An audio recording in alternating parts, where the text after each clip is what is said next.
right, we're going to go ahead and get started here. So welcome and good evening to this Tuesday, September 7th, 2021 meeting of the Raymore Planning and Zoning Commission. I would ask that you please rise for the Pledge of Allegiance.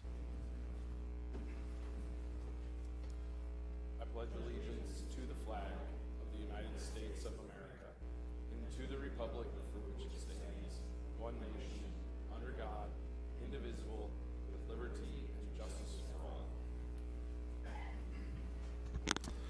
Thank you. All right, we'll move into roll call. Commissioner Bowie is absent this evening. Commissioner Engert? Present. Commissioner Faulkner? Present. Vice Chair Fizer? Present. Commissioner Manser? Present. Secretary Peterman? Present. Commissioner Urquilla? Present. Mayor Turnbow is not in here. And Chairman Wiggins is present. We have no personal appearances on the agenda for this evening, so we will move into the consent agenda, which has one item, the approval of minutes from our August 17th, 2021 meeting. I would welcome to dispose of that item, please. Mr. Chair, Yes, sir. Mr. Faulkner. I move that we accept the consent agenda and approve minutes from our August 17th, 2021 meeting as corrected. There's one very minor correction to the motion on item 5A. For the record, Mayor Turnbow is here. I'm sorry, sir. Item 5A, there was a correction in the minutes. One minor correction, which was not handed out tonight, so I move to approve minutes as corrected. Okay. And do I have a second on the motion? Second. I have a motion by Commissioner Faulkner, second by Mayor Turnbow to accept and approve the minutes as corrected for the meeting. Any discussion on the topic? All in favor? Any opposed? Abstentions? Very good.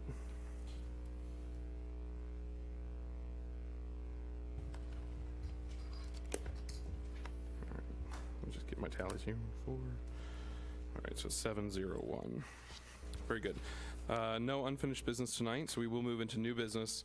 It has been brought to my attention that item C of new business, the case 21026, the FY 2022 to 2026 capital improvement program, which was advertised for a public hearing tonight, will be continued to our October 5th meeting. So that item will not be covered. So if anybody was here to speak on that item, we will continue that to our October 5th meeting. So I want to make that clear. And Mr. Chair, I will be recusing from new business item 7A and 7B since I'm a neighbor to Madison Valley. Very good. Thank you, Commissioner Faulkner. All right, so moving into new business, our first item on the case is case 21021, the rezoning R1 to R15, Madison Valley Phase 2. This does require a public hearing, which I will open at this time. And with that being said, I would ask that the applicant please come forward to present your case. Please make sure that the microphone is lit and that you're speaking clearly into the microphone so that everybody can hear. Good evening. My name is Brian. I'm with Blue Springs Safety South as the applicant. We're part of Ward Development, and we're bringing this project to you this evening. Brian, for the record, could you give us your full name? Sure, absolutely. First name is Brian, B-R-Y-A-N. Last name Ron, R-A-H-N.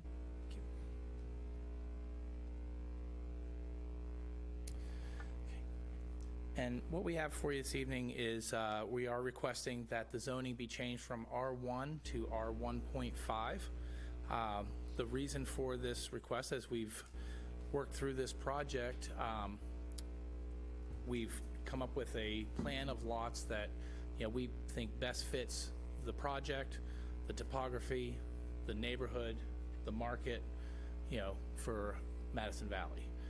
We have previously built quite a few of the homes in the previous phase to the east, and we're going to be continuing, with that success to the east there into this project. The homes that we're proposing are just under 300,000 at this point in time, since the way the market is, and to make the project financially viable, we've had to bump up the lot counts. So, as you can see here, there's quite a bit of open tracks and drainage easements and buffers to existing properties, all of which bring down the lot sizes. The change from R1 to R1.5, from 8,400 square feet down, we did not go to the 1.5 and go to the minimum lot sizes. Our average lot size is 8,269 square feet. All right, we did not, go see how many lots we could fit in. The lot sizes are still averaging out close to R1.5, or I'm sorry, R1. I did kind of color code something here that I'd like to.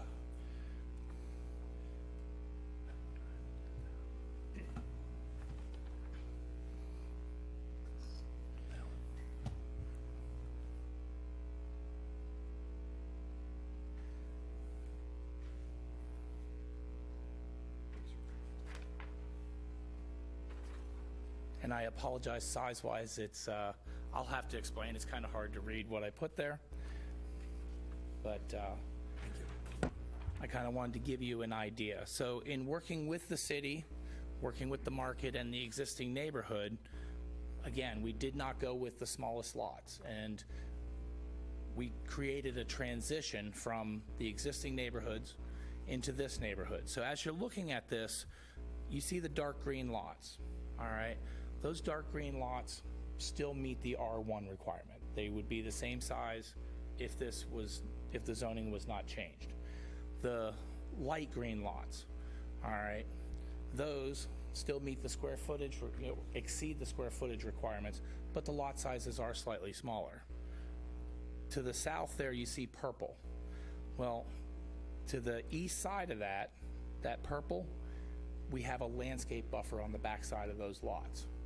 That's something that, previously the city of Raymore has put in their code, that they want a buffer between, the neighborhoods. That's a wise thing to do. And we meet all the requirements of that code. That buffer makes those lots fall under the R1. So if that square footage was added to those lots, they would be R1. So as you're looking at this, the lots here adjoining the existing neighborhoods are larger. We didn't go to the minimum size lots. We created a transition from those neighborhoods. All right. Back in 2004, I believe a plat was approved for this property that was, only 29 less lots than what we're asking for now. A lot has changed since 2004.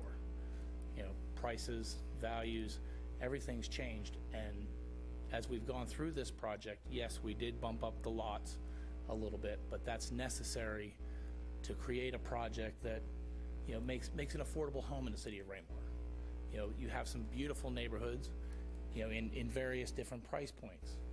All right, but there is a need in the city of Raymore for homes that, the average family can afford. And that's what we're looking to put in here. We believe it's going to be an excellent project for the city, for our company, the neighbors, and the families that are going to move into these homes. All right, thank you. Does anybody, commissioners, have a question for the applicant at this moment before we move into staff report? Very good. Thank you, sir. We'll possibly have additional questions after our staff report. Mr. Cataret? Thank you, sir.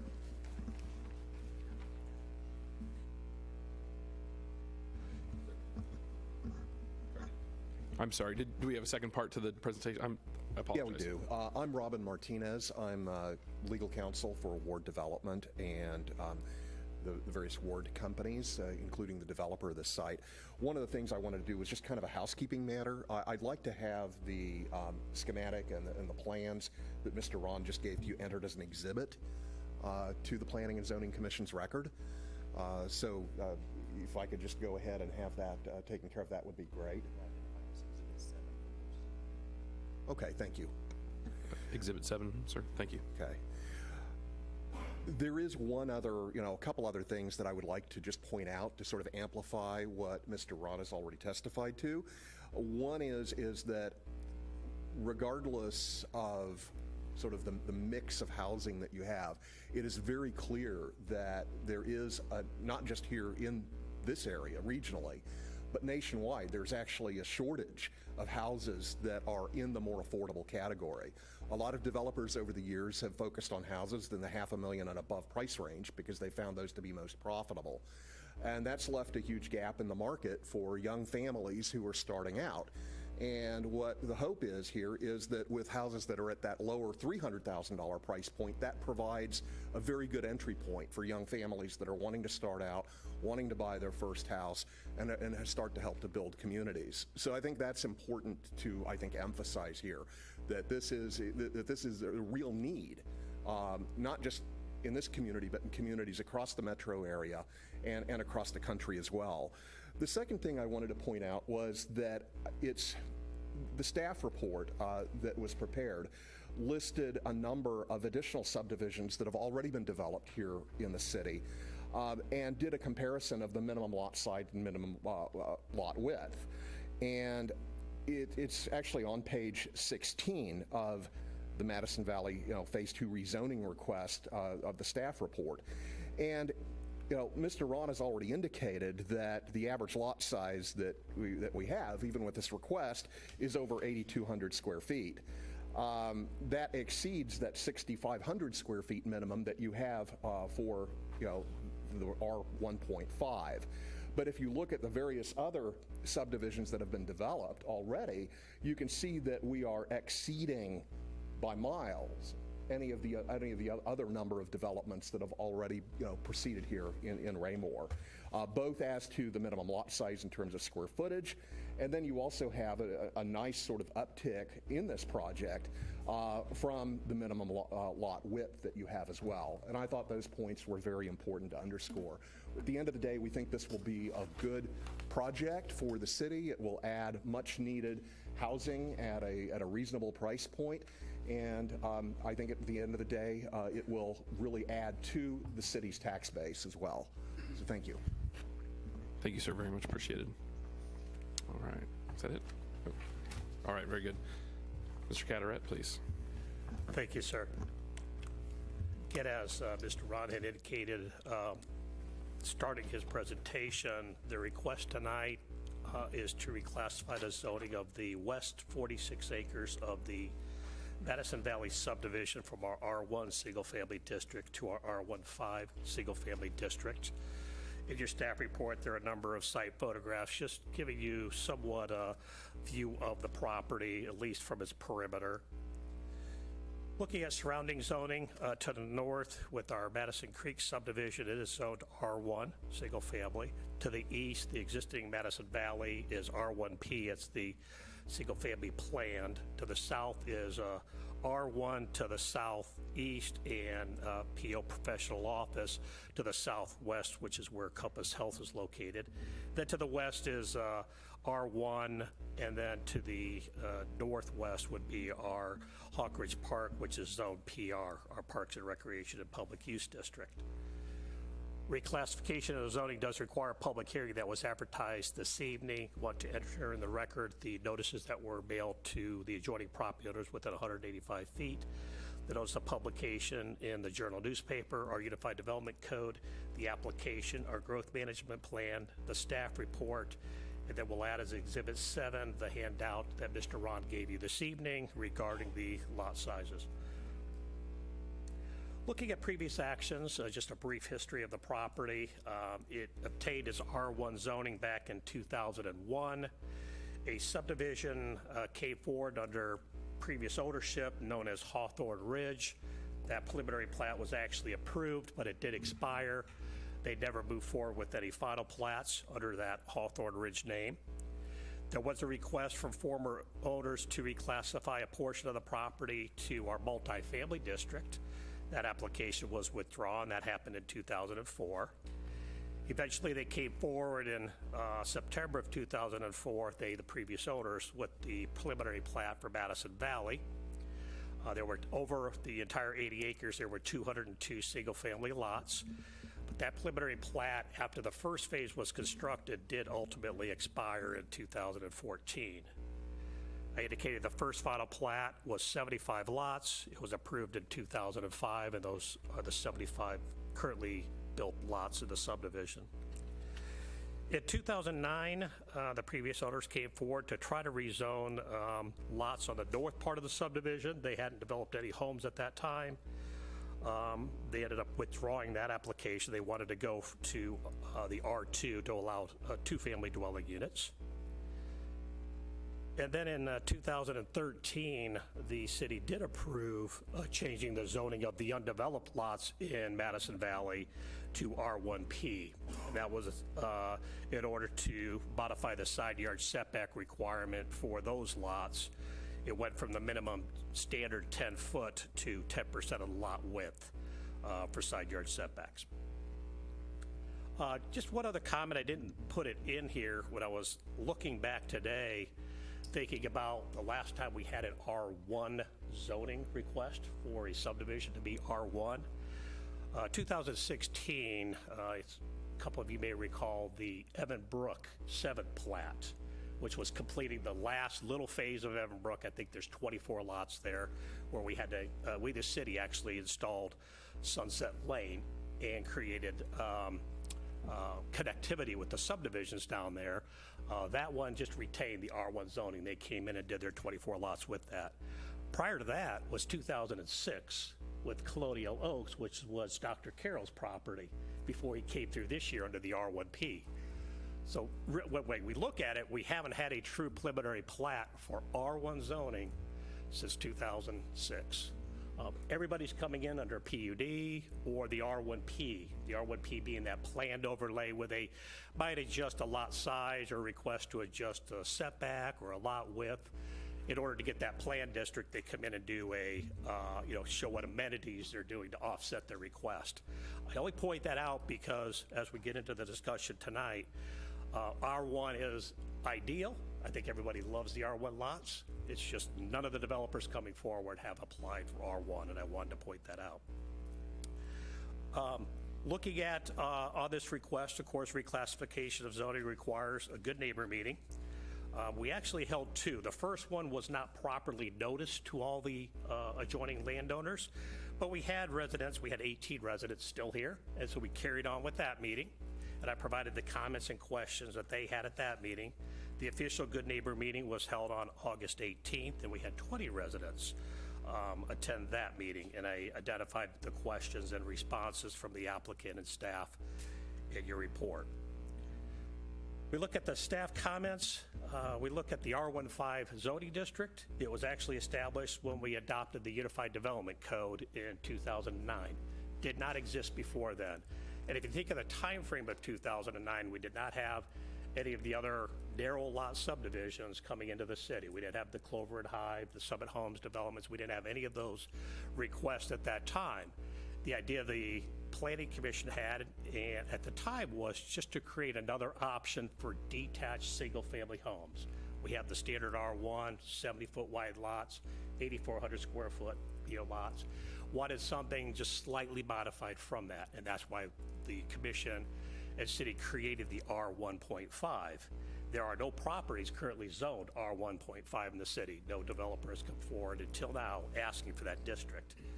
Again, the purpose as specified in the UDC is really to accommodate low-density residential development with surrounding residential neighborhoods with slightly smaller lot sizes and higher density than the R1 single-family district. The idea was, again, R15 is to be compatible with the surrounding residential neighborhoods. I noted in the report that the uses are identical between R1 and R15, so the same uses are allowed in both districts. The difference between the two is really in the development standards. So there's a different minimum lot area. R1 is 8,400 square foot, R15 is 6,500 square foot minimum lot size. Lot width, 70 foot reduced to 60 foot in the R15. Side yard setback would be 7.5 feet in the R15. And then on quarter lots, it would be 15 feet. And then the maximum building coverage that would be allowed is increased to 40%. So those are the differences with the R15 versus the R1.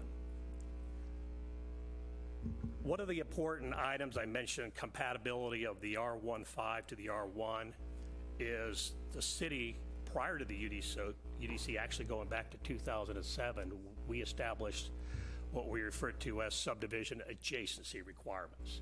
This came forward, we had a subdivision south of Hubach Hill Road called Arbor Hill, came in with R1 lots.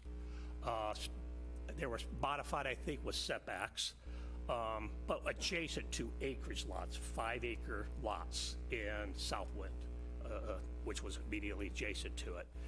During that review process, there was a lot discussed about trying to make the new lots be a little bit compatible to the existing lots. From that discussion came our subdivision adjacency standards, which would apply in this scenario because of the larger lot sizes, mean lot sizes to the subdivisions to the south. With subdivision adjacency standards, we don't dictate what option the developer would select on how they would make the lots compatible. There's 4 different options. You could do a landscape buffer with a berm, without a berm. You could do an open space buffer, or you could do what's called yard matching. This applicant is looking to do the landscape buffer with the berm, which again, the intent is that you don't have what in essence would be the smaller lot size immediately touching the larger lots to the south. So when we get into the preliminary plat, you'll see how they actually instituted it meeting the standard of subdivision adjacency. I did include, just for reference purposes, a table that shows the subdivisions within the city that have adjusted the minimum lot sizes and the minimum lot widths that are at least equal to or less than the proposed subdivision.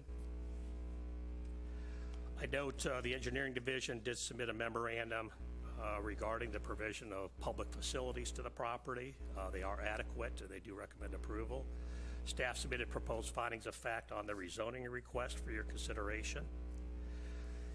Staff recommendation, I do want to note, the uses again allowed within R1 and R15 are exactly the same. The difference is, the minimum lot size, lot width are both reduced. The minimum side yard setbacks reduced, and the maximum building coverage is increased. I already mentioned the subdivision adjacency standards. Again, created to minimize or eliminate the possibility of smaller lots being immediately adjacent to larger lots. And if the subdivision adjacency provisions are utilized, as we intended them to be utilized, then any impact of the smaller lots is reduced and theoretically eliminated. Why have that in our code if we're not going to allow somebody to utilize that? I note that the adjacency requirements are met for the proposed lots in Madison Valley. And again, don't want to get into the preliminary plat discussion, but they have accommodated that with their proposal. So the city staff does recommend the Planning and Zoning Commission accept our proposed findings and forward this reclassification of zoning of the 46 acres from R1 to R15 to our city council with a recommendation of approval. That concludes staff report.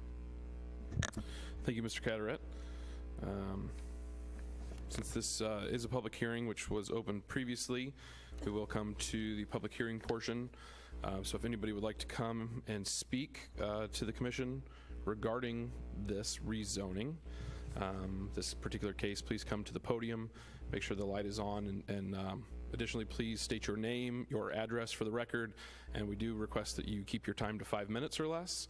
And additionally, if you happen to have a statement or a comment that is similar to one that's already been made, please just state that fact as opposed to just completely saying the same thing over again. Otherwise, the podium First of all, I hope you all hear better than I do, because I didn't catch everything. And my name is Carl Kent, Clark Kent. Last name is K-E-N-T. I live at 503 North Park Drive here in Raymore. Some observations. First of all, I'd like to thank all of you for your service to the city. Appreciate the time and the effort you guys expend. We had 2 good neighbor meetings, which were well attended, much better than this evening. And we had a good discussion. The developer, Tony Ward, did not attend either of those meetings. In order to be a good neighbor, it would have been appropriate for him to have attended. The first meeting, he sent his engineer, and the second, his project manager, Brian, and the engineer. But it's important to note that neither of these people has responsibility and authority to speak for the developer. The city growth management plan designates this property, Madison Valley, as appropriate for low-density residential. The property's been R1 since April of 2001, a little over 20 years. The request is for rezoning to R1.5.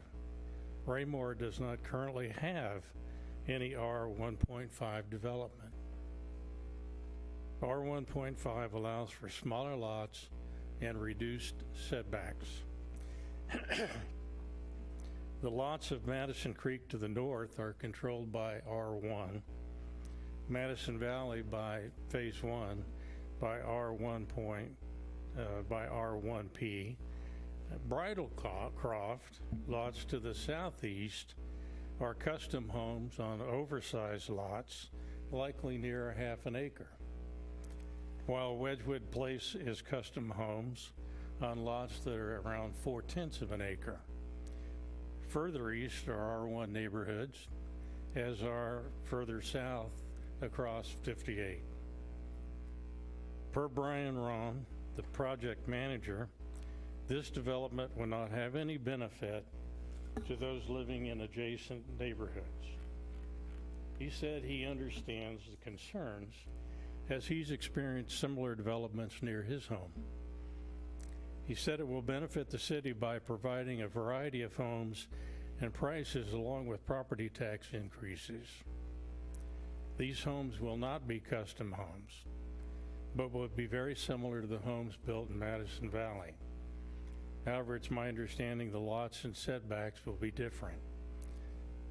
Rhonda and I did drive through several ward developments in Grain Valley and Blue Springs, among which were Oaks of Edgewood and Eagle Ridge. I did send an email to Brian asking him lot sizes, prices, square footage of houses, but I unfortunately didn't get anything back.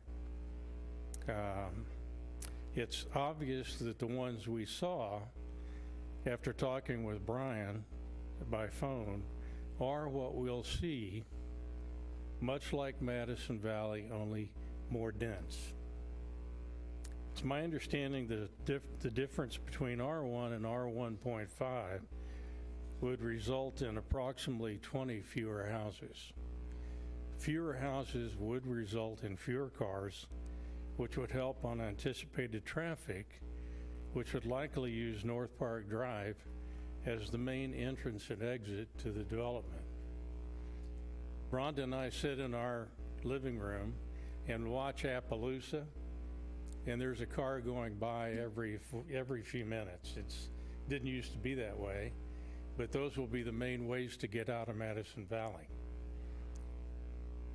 The adjoining neighborhoods have been in existence for 25 plus years and have oversized lots and custom homes. Many of the homeowners have lived in those homes for 20 plus years, keeping taxes paid and making improvements. Is it appropriate for the city to rezone the proposed development to R1.5, creating a higher density than was the city's plan for the last 20 years, while likely causing the surrounding neighborhoods to sustain potential property valuation decline or stagnation? Keeping in mind that there are no R1.5 developments in Raymore, why should this be the test site for a new zone approach? Why does the city staff feel this new zoning idea should be approved?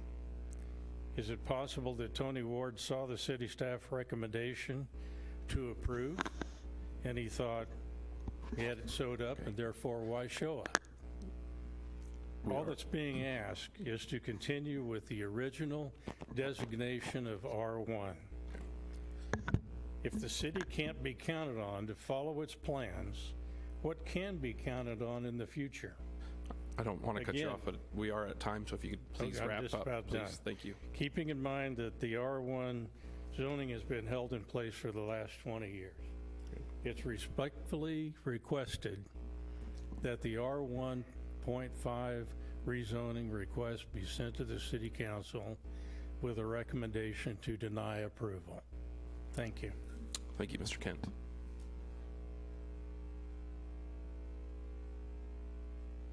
All right. Do we have anybody else to come speak? The podium is open. Please come forward. Again, please state your name and address for the record, and we will keep it to 5 minutes as well. Corey Hendricks, 416 North Park Drive. Thank you for letting me speak tonight. I've been a Raymore resident for 37 years, since 1984 when I built my first house here. I've lived in this house on North Park since 1998, so 23 years. Zoning is the number one issue. Neighborhoods to the south, north, and east are all R1, as you all are well aware. To the west is Sunset to be built, hopefully next year is what we were been told. And across the street from that is a park. What needs to be buffered by R1.5? There is nothing. There's no reason that should be anything but R.1. Why would the city allow an island with a different zoning in the center of established neighborhoods? The city has a growth management plan which used to be updated every 10 years. This has been R1 for, as Carl said, 20 years. Lot sizes in R1 have decreased in size over the past 30 years. So now this developer wants R1.5 to have an even smaller lot size so he can sell more lots and build more houses. Who does that help? That helps the developer, increases return on his investment, and it puts the established residents at risk. If you pass this R1.5 rezoning, then you set a precedent that any R1 neighborhood could be next. The residents need to be protected by the city, not the developer from another city. Number two, the lot size. I've been to the two meetings previously. This actually is a little bit different preliminary plat than we were shown at the first two meetings. Preliminary plat says 41% of the lots in R1 would be the same size as or above R1, but side yards and setbacks are still smaller than R1. So more crowding. Once final plat is drawn with more of the 25-foot beams, as he said earlier, they're going to be even less of those lots are going to be technically R1 size. So what would that percentage be? 37% or 27%? We don't know. A lesser zoning is designed to buffer adjacent zoning, adjacent areas. What needs to be buffered here? R1 does not need to be buffered from R1 because that's what it's been. The 46 acres were purchased knowing they were R1 and had been that way for 20 years. Why use it here? Why should they be allowed 27% more lots by going from R1 to R1.5? The traffic. Previous plats had 2 access points to Sunset. This shows only 1, and worse yet, it is in the center of the development, not on the southern side. Every car from that development, unless the few that are going to go to North Madison, are going to go down to 58 Highway. And obviously, they can't go north on Sunset because it doesn't connect to anything. So all those cars are going to go, it's going to be like a drain. If you think about the path of least resistance for water and blood and traffic, it goes the easiest way. So you have now, the original plat had another street stubbed into the commercial parking lot, which they can't do that anyway. And then you have the part that goes to the Falkenders property, which it's not going to ever connect to 60 or to 58 because the funeral home that is there. So all that new traffic is going to go down Appaloosa and North Park. So Appaloosa is going to increase, and we're going to increase exponentially. So the traffic connection should be on the southern portion of that, straight across, not the center, because that would at least collect more of that traffic and take it to Sunset as take it out of the adjacent neighborhoods. So they've already taken the other stub street out. So rezoning in the plat is out of place and goes against the growth management plan. Both should be turned down. Thank you. I appreciate your time. Absolutely. Thank you, sir.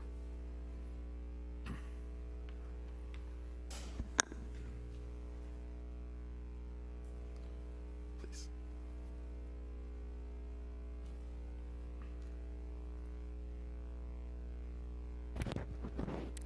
My name is Julie Hanson.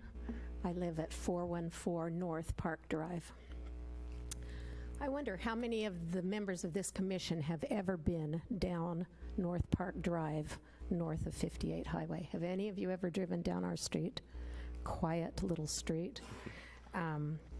It is quiet and almost idyllic. It's arguably one of the most beautiful streets in all of Raymore.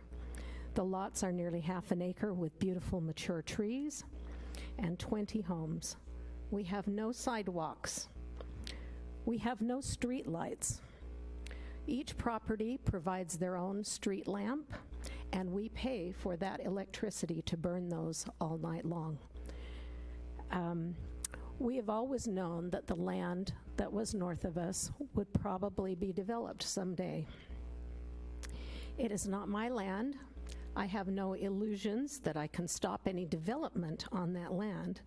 And while I would prefer that this commission does not approve our 1.5 change and would stick with the R1 designation, my biggest concern is that there is going to be a safety issue on our street. This beautiful street, without a doubt, will become the major thoroughfare for hundreds of cars. I counted each house in the different phases of the development, and I came up with, in phase 1 and 2, which will be done first, the street, or the phase 3 and the street Heritage Drive that goes over the creek will not be done until the third phase. That is going to put everyone down North Park Drive or Appaloosa. There are 89 homes in phase 1 and phase 2 as the developer has presented. If you take those 89 homes with probably 2 cars per home, we are looking at 190 cars going down North Park Drive. There is no traffic signal at the end of North Park Drive, nor is there one at Appaloosa. There's also the fire station right there, kitty corner to the intersection of North Park Drive and 58 Highway. I have great concerns that there is going to be an extreme safety issue with 190 cars trying to enter 58 Highway with no traffic light.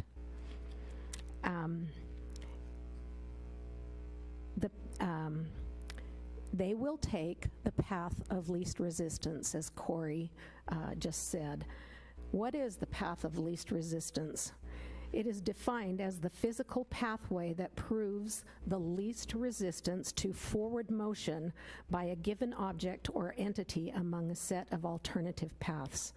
Most of those cars will be leaving that subdivision to go south and west, and not to the north or to the east. That's where the shopping is. That's where the freeway is. They will all be coming, they will not be going over to Sunset Lane as is presently designed. In the memorandum of August 31st in your packet from Michael Kara to Jim, under transportation, it lists the collector streets as Sunset Lane and Madison Street.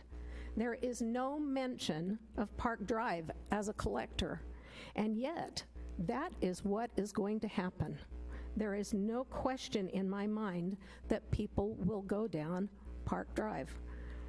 And heretofore, it has not been mentioned that Park Drive will turn into Mesa Ridge Drive as it continues through this new development. And what will happen when we have yet another development that will happen to the north of this proposed development, and now we have even more cars coming down that same path? This commission needs to do its responsibility and to look at the traffic flows as they are presently outlined. Using Park Drive as a collector will, and without a doubt, cause safety issues at the intersection of North Park Drive and 58 Highway. I would now like the members of the audience that are here tonight that are in agreement with me to stand so that you can see how everyone feels. We respectfully ask that the plans be redesigned to make Buffalo Drive the southernmost east-west route through the development, to continue over and make a second bridge over the creek and have it dump out onto Sunset Drive, which is the designated collector as per the city. This will force all the traffic to Sunset or Madison, which are designated, and I would beg this Planning and Zoning Commission to responsibly mitigate the traffic flows and redesign the development so it does not damage our neighborhood and our property, and give us yet a reason to have to move. Thank you. Thank you very much, Ms. Hanson.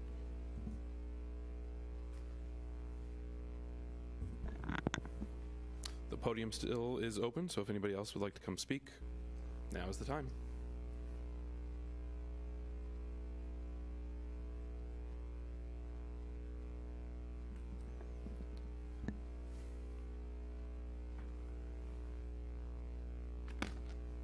My name is Cheryl Dunham. I live at 404 North Park. I too have concerns that the developer could not show up, that this has been bought by Blue Springs Safety Storage South. Yes, it may be a subsidiary and it's an LLC, but that kind of blind holds this land and this development. Nowhere does it say Ward Development anywhere on any records I could find. When we came to the Good Neighbor meeting, they said they were going to set up a home association. Huh? A home association? And then yet here they tell us that they're going to sell these houses, and they're $300,000 houses. The 1.5 designation, did you hear what he said? 7 feet. This table is what, 8? 7 feet between houses. That's pretty darn close for crowding houses in together. That will affect our property value on North Park. When I looked on the county GIS for Jackson County, and I went to look at some of their homes, just what the county, for Jackson County, their homes that they have, 1101 Magnolia Circle in Oak Grove, 20017 East 24th and Independence. It's land. They're not building houses, they got land. When you look on their website, it says houses for sale. It's all land. They don't have houses. They've got 6 building plans, all identical. They had houses listed after the Good Neighbor meeting that they had homes on Logan Street in Belton. Those have now disappeared. All they are is lots. They haven't built anything in Belton. They keep buying up these lots, saying they're developers, but they don't seem to be developing anything.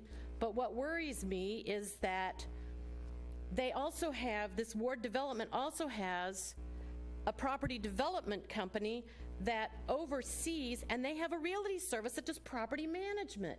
They want to build all these little houses, and they have a property, they're going to do a homes association, which means they want to stay involved, theoretically, and they have a property management company, which worries me that they're going to build these small houses, and they're all going to turn into rental houses.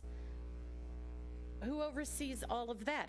Do they have to submit plans for a home association with these? They said in the Good Neighbor meeting they were going to take care of this berm that they have proposed. Are they going to stay involved? The builder over to the other side on Madison, when they jumped in to do that, nobody takes care of the berm along Madison now because that developer's gone, and the city just kind of does a general mow along the street. So are they going to take care of this berm that they're proposing between North Park and the rest of it?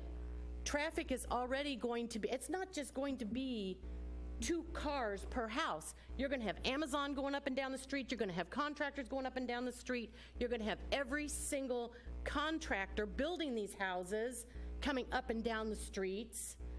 Even after they're built, there will be landscape people, there'll be lawn care people, there'll be all kinds of folks. Like she just said, if they could put that street that's at the far south all the way across to Sunset. Sunset has a stoplight. Madison has a stoplight. Funnel these people out to the sides and not make Appaloosa and Park the racetracks to get in and out. There is 30 acres just to the north of this that has now gone up for sale.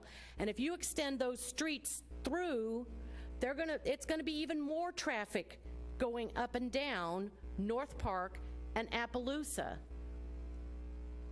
And they can't put the stoplight there by the fire station, because if the light turned red and the fire truck needed to get out, particularly off of Park, we already have to sit there when we want to make a left turn in the mornings or the afternoons.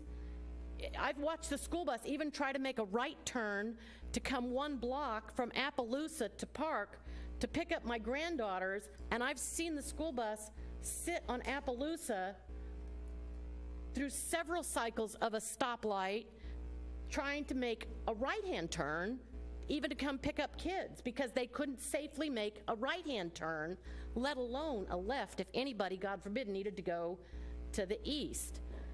I realize that they're going to want to, you got to build something. We get that. Please think about building the Collector Street first. Build that Heritage, build Sunset, build Heritage, block off Appaloosa and Park, and run those 2 streets over to streets that have stoplights on them to insulate our streets that are developed, that are in a, there's just so many questions about what they're wanting to do. Yes, I know, I'm done. Yes, if you could just wrap it up, please. Thank you. All right. I would just like to ask if you could build Sunset through first, Heritage through first, funnel all the construction traffic that way to a road that has stoplights, and then put that bottom road over as well, and block our roads. Block us, block Appaloosa. Thank you, Ms. Dunham.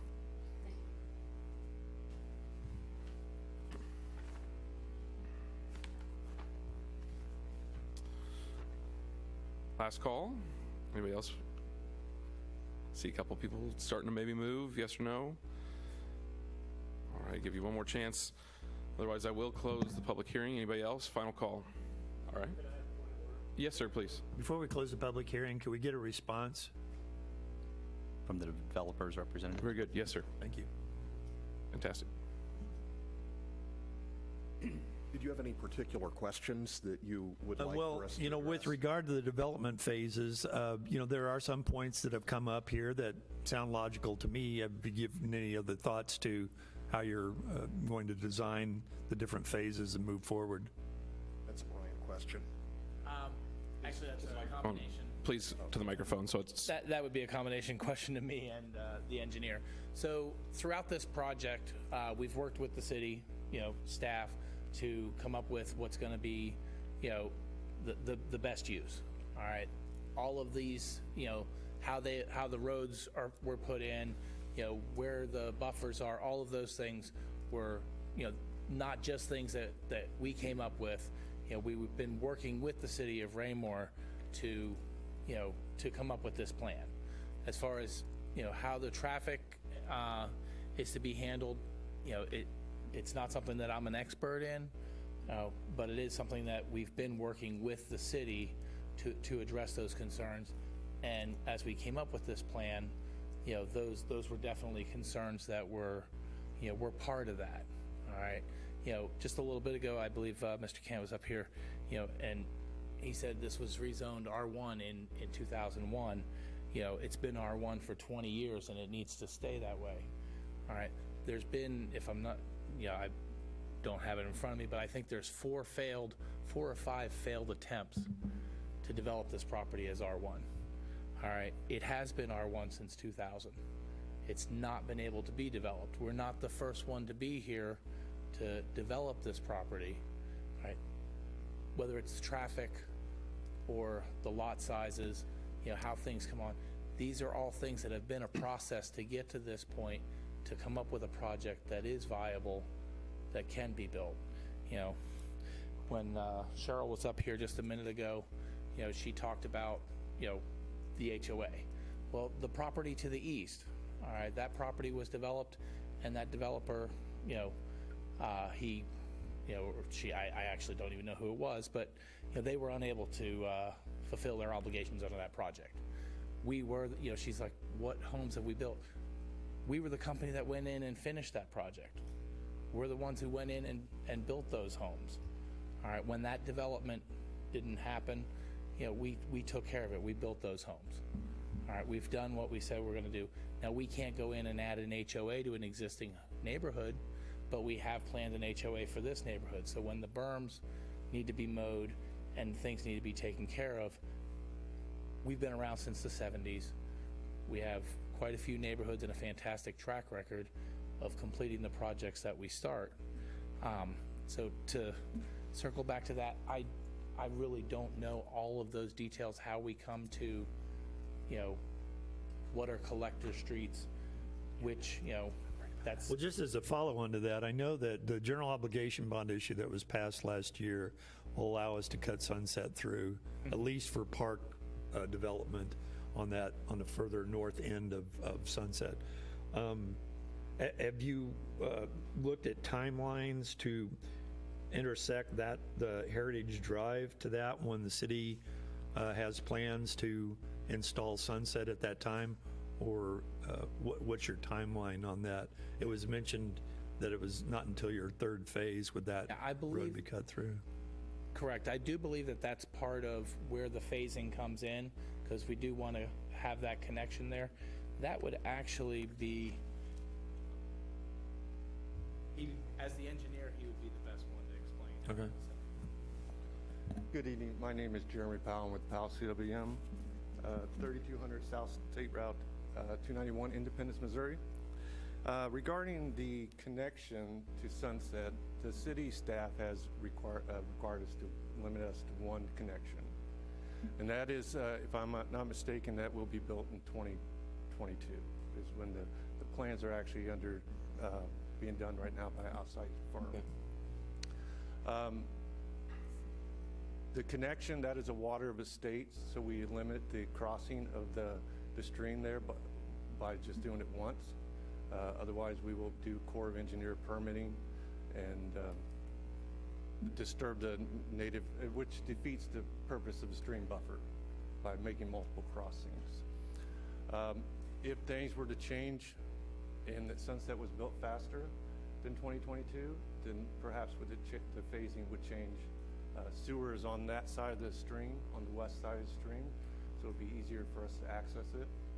But the phasing was established strictly because Sunset will not be here till 2022. Which is next year. Mr. Zer, I'm sorry. Oh, and then regarding the HOA not only the buffers, but they will maintain the stormwater detention basins. There are 4 of them. So that will be owned and maintained by the HOA, along with the buffers along Sunset and along the south property there. Sam, for any other questions? I just didn't, I was also giving you guys an opportunity to respond to anything that might have been an issue that you felt need to be responded to during the public hearing portion, or the public comment portion. There was a few mistaken comments. This R1 does not increase the lots by 27%. The yield, we're only adding 29 lots. The Sunset access, as I stated, is strictly because the city requires one access location. Commenting regarding no sidewalk on Park Avenue, that is because the homeowners did not want the sidewalk when the city came to build it. We will have sidewalks and connectivities in this development. Anything else? Oh, and regarding the setback, 7 foot, that is each lot.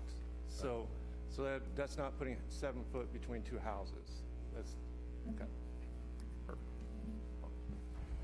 Yeah, Mr. Zer. Thank you, sir. Just as a quick reminder to the commission, it's not my intention to curtail discussion amongst applicant or council, I'm sorry, the commission. You have two cases before you this evening. The second is the preliminary plat. You're currently considering the rezoning from the R1 to R15. You've heard a lot of testimony given this evening, some of it may be relatable to this case or the next case. In this particular case, you're looking to consider whether or not the highest and best use of this property is the 1.5 designation as opposed to the R1 designation, and making that determination, applying the facts and information that you have taken in as part of the public hearing and the applicant's information as well as staff's information, and applying the 11 factors that are outlined in the terms of the code under section 470.020G and as identified under the staff's proposed findings of fact. Obviously, you all have a determination as to whether or not you agree with staff's proposed findings of fact, but that is the scenario that you're supposed to be applying here for purposes of our discussion. There will be an opportunity, of course, to have public hearing with regard to the details of the preliminary plat next. Thank you, Mr. Zer. All right, once again, any final opportunities here for the public hearing? If not, I will close the public hearing. And at this time, this does provide time for members of the commission to ask questions of staff, of the applicant, discuss, etc. Mr. Chair? Yes, sir, I Mr. have Mayor. a question of staff. So, Jim, when did the R1.5 come into existence? It formally was adopted as part of the UDC in 2009. Okay.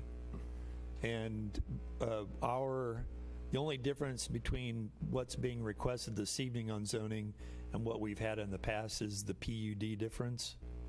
Most 1.5s have come as a part of a PUD plan.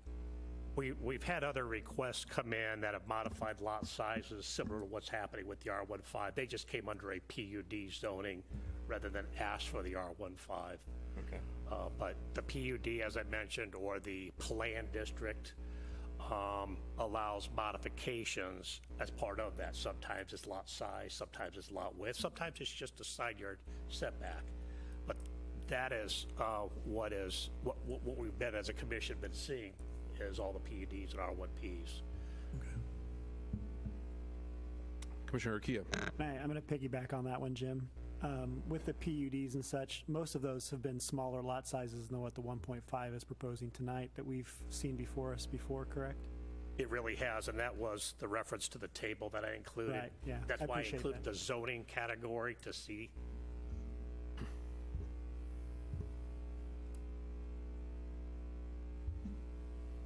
Yes, Commissioner Manser. Understand the minimum lot size and the minimum lot width are not the only two factors that separate R15 and R1, are they? That's correct. The additional would be the side yard.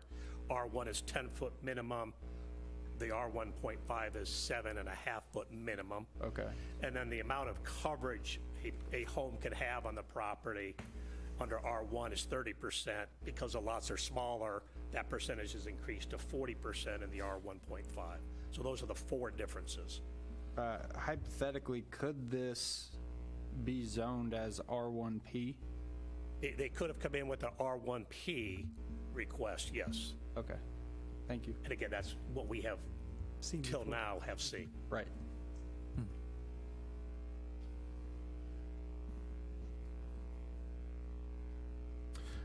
I got a quick question. Madison Creek to the north is unfinished, and it looks like Madison Creek Drive kind of continues to the west a bit. That is R1 as well, but if that property is potentially, as somebody had mentioned that it was maybe up for sale or maybe up for a development, would a developer be able to come in similarly to this and adjacent to that existing piece of Madison Creek, rezone that to a PUD, or I mean, is it stuck in the R1, or it feasibly? Because so one of the concerns that I have that has been brought up, but is there the island feature, that it's surrounded by R1, but if the property that's to the west that's completely undeveloped, that is zoned R1, could potentially become rezoned. Could the piece that's left in Madison Creek, could it potentially be rezoned, or is it stuck, so to say, in R1? It certainly could be a request to reclassify the zoning to R15, R1P, PUD. Right. A property owner has the ability to ask for any zoning designation. Okay, so the surrounding areas, unless they're built out, they have the ability to potentially be rezoned and would no longer create this island effect, so to say. That's correct. Commissioner Kia. Real quick, while you're on that topic, we could also, as a commission, request that those be rezoned as well to make sure that there wasn't an island effect. Could we not? Well, yeah, we have the growth management plan was referenced by one of the residents, or a couple of the residents talked about the growth management plan, which has this property and the other R1 properties as low density residential. That's 4 units to the acre or less. So the R15, the R1Ps, they're compliant with the land use plan because they're low density developments. The city can initiate a rezoning of a property. We have done that previously. Typically have only done that to try to have a better classification for the property. We haven't necessarily tried to change the zoning to allow it to be developed per se, just to make sure that it's consistent with how it's being used. Yeah, that's all I was looking for, is it doesn't have to just be the property owner to make sure that it didn't become an island. That is correct. That's correct.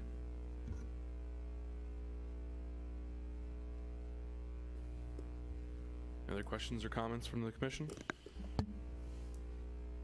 Okay. Chairman, hearing none, I'd like to go ahead and submit a motion. Yes, sir. Go ahead.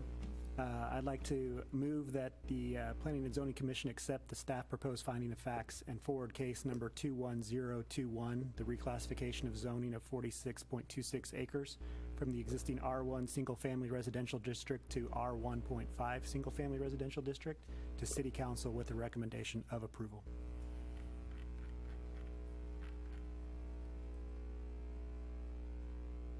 Okay, we have a motion. Do we have a second? I'll second it for purposes of discussion. Okay, so I have a motion by Commissioner Urquilla, second by Mayor Turnbow, to accept and forward case 21021. I can read the rest of it further, but for purposes of discussion, we'll move into discussion of the motion. Yes, sir. Mr. Zer. Just real quickly want to make sure and kind of lay it out for the commission for purposes of the vote this evening. Commission will require a vote of approval from the majority of the full commission, so you will need to have at least a 5 to approve the vote. If it is not an approved vote at that time, there could be a potential motion to recommend. I'm sorry, it would go forward without a recommendation for approval.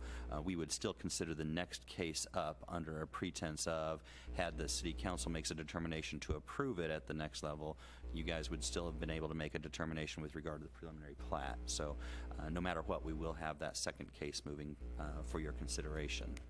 Make sense? Thank you, Mr. Zer. And we've done that previously as part of our prior planning processes. Absolutely. And thank you for that additional clarification information. Discussion amongst commission members?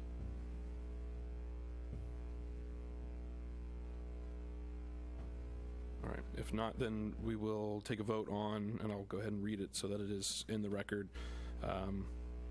So accept and forward case 21021, the rezoning of R1 to R15, Madison Valley Phase 2,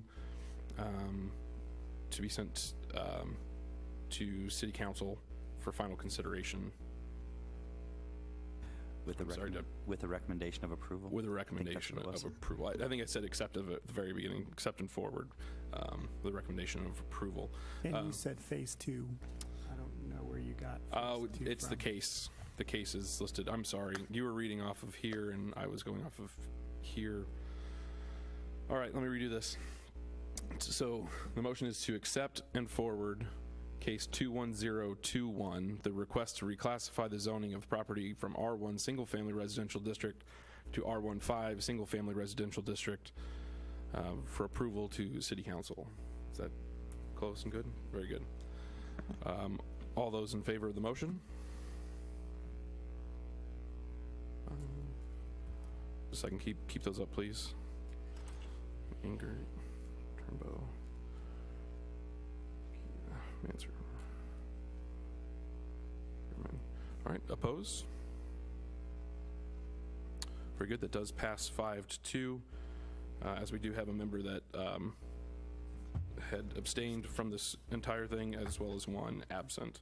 So that does pass 5-2, and we will, at this time, as customary, I don't know if you have anything to say. I don't have any additional comments to make as a nay vote, but if so, I would give you the opportunity, Vice Chair. I just kind of feel like we've done a lot of these lately. I'm sorry. My mistake. I feel like we've done a lot of these kind of zoning lately, but I understand a lot of the concerns. I think the traffic is questionable. I mean, I can see where it's definitely going to change your street, the amount of traffic on it. I think the development, I think it's still, a good idea to develop this area, and I think no matter what we put there, it's going to change everyone's traffic flow. So that's something to consider. But I just, I don't know. I feel like I keep hearing that it's not viable to do the regular size lots, and I think that, I don't know. I just feel like that's a common excuse.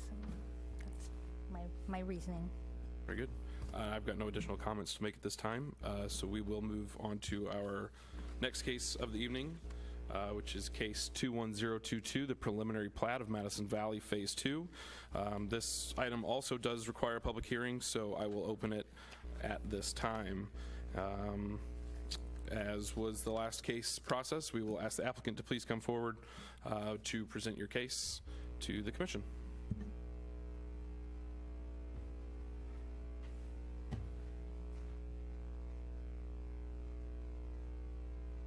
Thank you. Again, Brian Ron, and as previously, the plat that's presented is, the culmination of efforts working with the city, engineers, your ordinances. Whenever we laid this out, we took all of those things into consideration as we've discussed previously this evening, and we present this plat for your consideration and answer any questions that you might have with the plat. Any commissioners have questions for the applicant regarding the preliminary plat? If not, we will move into our staff report, please. Thank you, sir. Thank you, sir. This request for this case is for preliminary plat approval for what will be known as Madison Valley Phase 2. It's on the 46 acres to the west of the existing Madison Valley subdivision. The preliminary plat consists of 154 lots and 8 tracts. A preliminary plat does require a public hearing that was advertised for this evening. Enter into the record the notices that were mailed to the adjoining property owners within 185 feet, the notice of publication in the Journal, our Unified Development Code, the application that was submitted, the growth management plan, the staff report submitted to you this evening, the preliminary plat that was included in your packet, and the memorandum of understanding for the subdivision. In the staff report, I outlined all the requirements that are to be considered as part of a preliminary plat consideration. I won't go through the previous planning actions that was identified with the rezoning. And again, the good neighbor comments were both for the rezoning and the preliminary plat. Since this is a new preliminary plat, it did require submittal to our Parks and Recreation Board. And the request of the developer in this case was to provide no parkland as part of the development, but to request the use of a fee in lieu of parkland dedication. There is a formula within our code that the Park Board utilizes to determine what the fee in lieu will be. It's based upon the number of lots. and the requirements for parkland for our residents. Overall, the development would have had to have a 8.1312 acre park.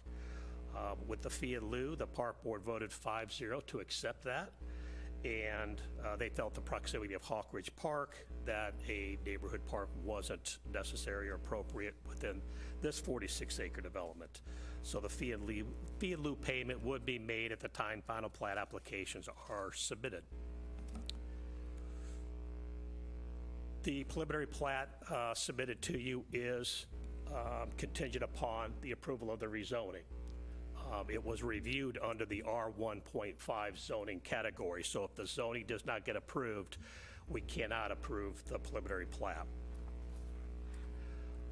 As was indicated, talking about the reclassification to the R15, it does allow an increase in the total number of lots for this 46-acre area.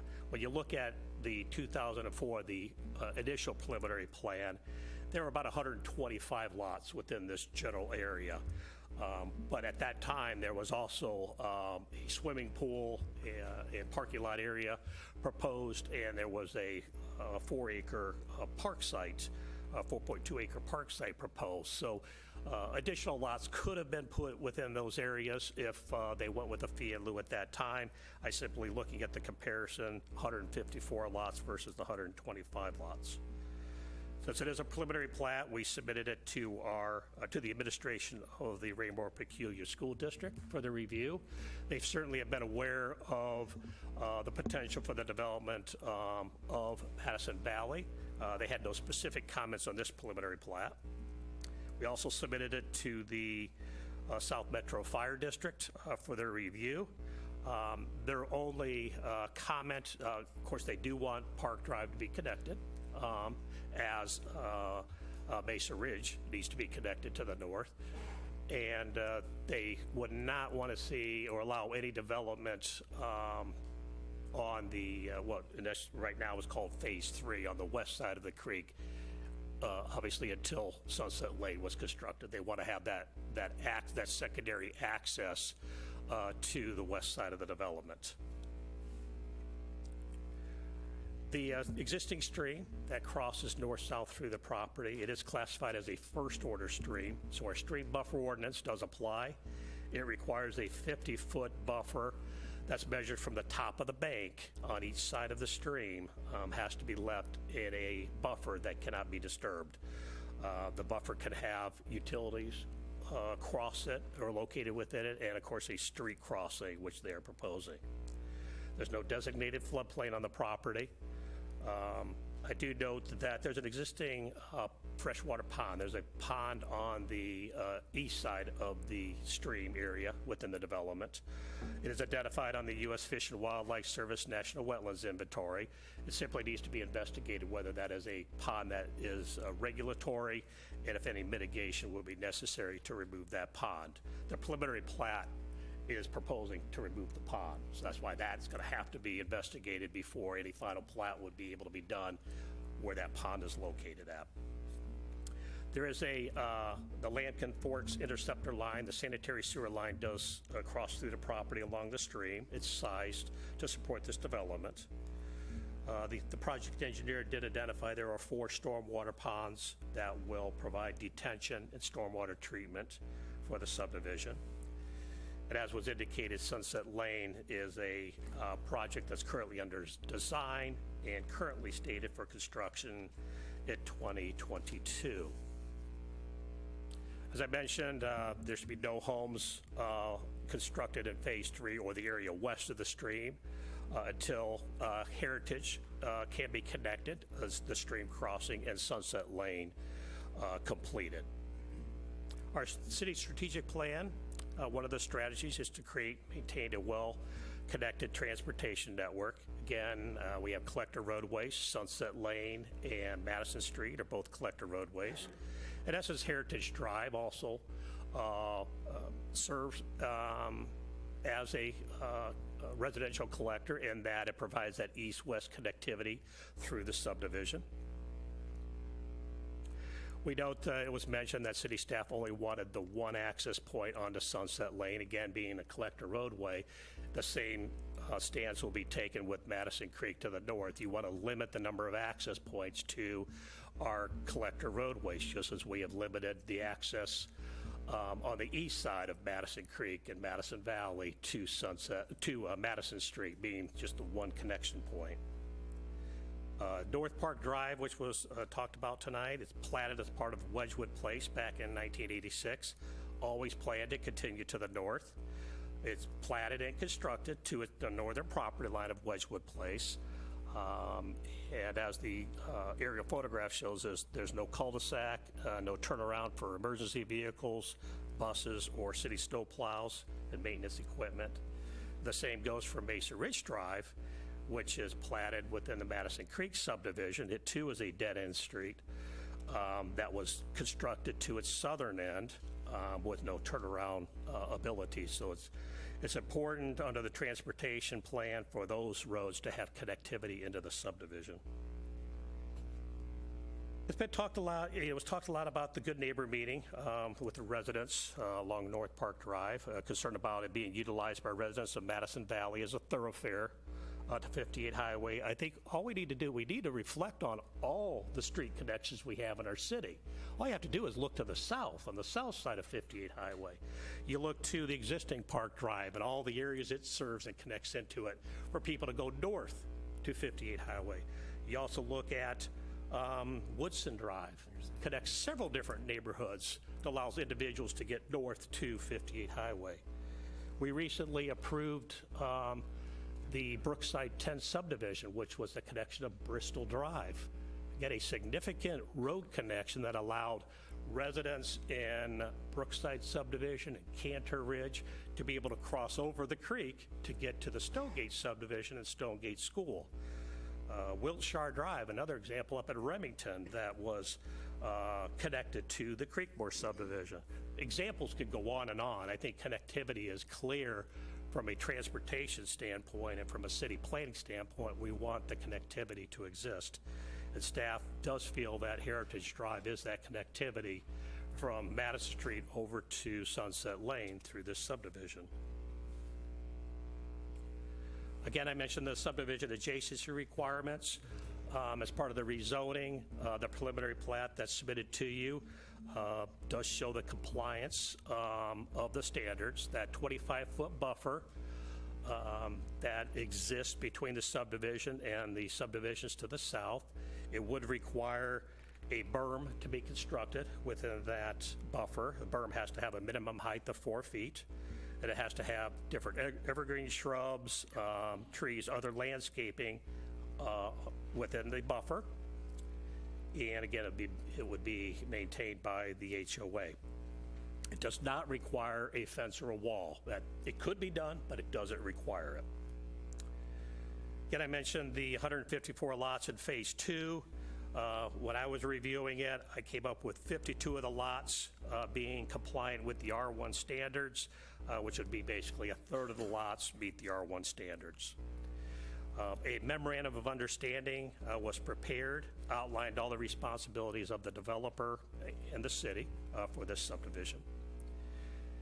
Staff has submitted proposed findings of fact on the preliminary plat submitted to you this evening. And staff does recommend that the commission accept those proposed findings and forward the Madison Valley Phase 2 preliminary plat to City Council with a recommendation of approval, subject to the one condition, being that the request to reclassify the zoning of the property from R1 to R15 must be approved by City Council prior to final consideration of the preliminary plat. This plat, if the rezoning is not approved, then they would have to revise the plat, obviously, to meet the R1 standards. Again, the Public Works Director submitted the memorandum on the provision of adequate public facilities, and the draft of the MOU is in your packet for your review. That concludes staff report. Thank you, Mr. Carteret. Similar to the last case, the public hearing is open, so at this time, if anybody would like to come forward to speak on the preliminary plat, the case of the preliminary plat, we do welcome you to come forward to the podium. And even if you spoke previously, you do need to restate your name and address for the record.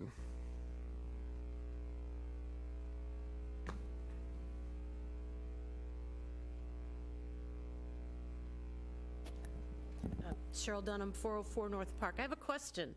If the pond that at the top of the hill, if they can't fill it in, if it's a spring underneath of it, and excuse me, if this plat gets approved, but they find they have to change that, do they then make smaller, does this have to all go back, resubmit, or do they just not put houses there? How does that work? That's, I don't know how, I didn't realize this was a two-phase thing tonight.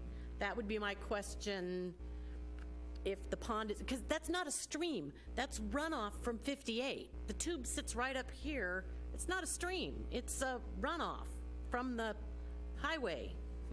It's not a stream, it's just. Thank you, Ms. Dunham. Mr. Zur? I would simply note for the commission that this is an opportunity for testimony from the public to be provided.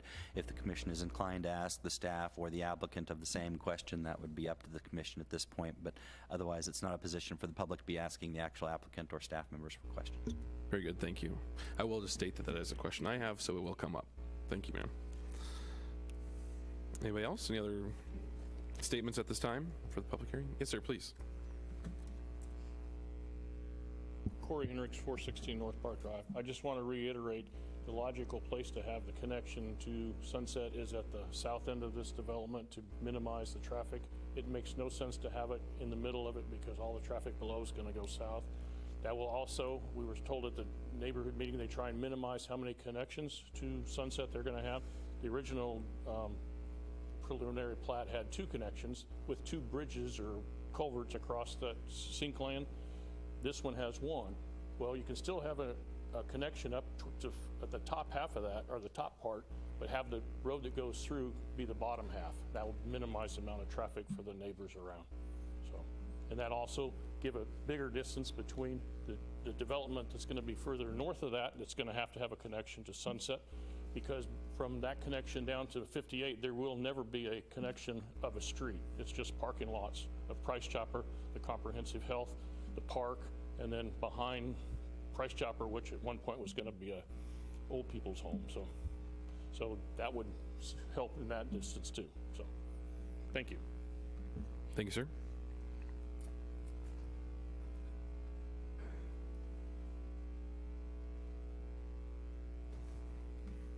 Good evening, Terry Woods, 309 North Park Drive. My only question with this plat is I noticed the road running down into the property, and I believe Mr. Catterat was just talking about the concern for vehicles not being able to turn around. Excuse me. So I also have to agree with the other gentleman that I think the crossover, if you're not going to have 2, should at least be more south and go across for traffic and for convenience. So I don't know if it's to get to the 2 houses there that you need that piece to come down, but again, that could be a safety hazard. I can't see a fire truck turning around there, so. Thank you. Thank you.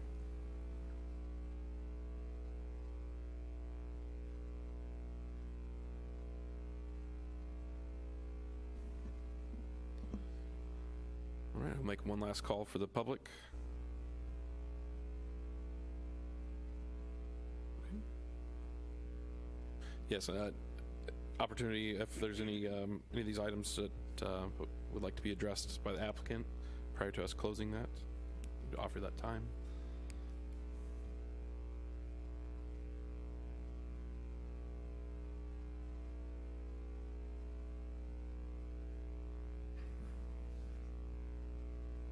Again, my name is Jeremy Powell, Powell CLBM. Regarding the pond and the stream, we have already had a stream delineation done by environmentalists, and it was determined to be a first-order stream setback, waters of the state. We have yet to do the pond, and I am no expert in environmentals, but we do hire outside source that, and they do look at 3 elements that determine whether or not that's wetlands, and that is vegetation, soils, and habitat. So if that is determined to be a wetlands, we will have to mitigate that, buy credits, and then improve wetlands in another area. Stand for any questions you may have on. Commissioner Gay. Is it okay for me to ask the question now, or should we wait for public? Okay. Just real quick, was curious on Lemon Mint Drive to the south, on Lemon Mint Drive going south, is there any reason why you run it into just a dead end there? That was actually requested that that be done. Requested by staff? Okay, then For Jim? future development on that parcel. That's Faulkner's. Gotcha. Okay. Thank you. Did you have The initial preliminary plat for Madison Valley had that connection. Staff never requested that connection. It was, we indicated that here's the preliminary plat that existed, and it was shown on that. Again, we didn't request it in 2004. We didn't request it this time. We also are not objecting to it.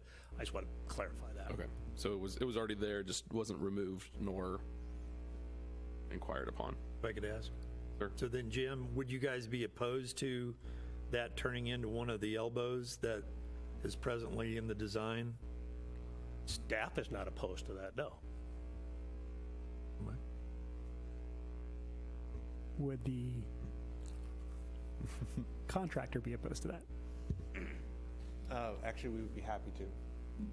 Saves One on of the problems we've had with it is the stormwater detention being very tight. If we could have that right away, it'd be perfect for us. So Would that then potentially change the width of those 3 lots under track G? no, it would just enlarge. I think it's track B. My vision is getting bad, but that detention basin. Yep. Track A. We would probably use that right away for a larger detention. That's what I'm saying, but for track G, you've got 3 lots there that are shaded blue. Let's say they're above the 1.5 minimum width, but because of the buffering, don't reach the R1 depth.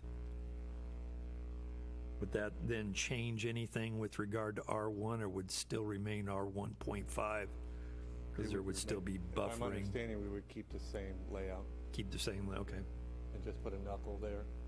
Okay.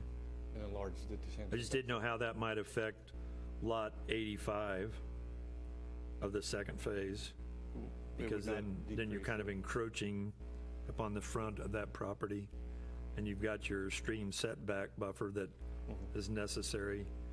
Might it interfere with the development of that particular lot? Because the elbow would come down into that lot now by 15 or 20 feet or whatever. So it might eliminate that We'd have lot. to look.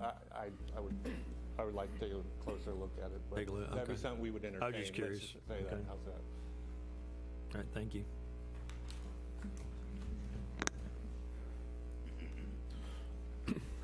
The public hearing is still technically open, so we'll give one last chance before closing.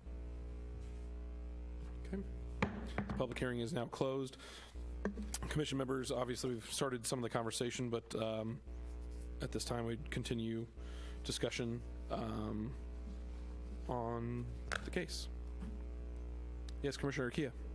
Yeah, I had a couple of questions. Jim, first one for you. You mentioned North Sunset Lane on, call it the agenda for 2022. Do you know when in 2022? Summer, Yeah. Mr. Chairman. Summer of 2022. Okay. And then based off of that response as well, for the contractors, when were you anticipating, if this was if let's say it went through and it was approved, when would you anticipate breaking ground on phase 1?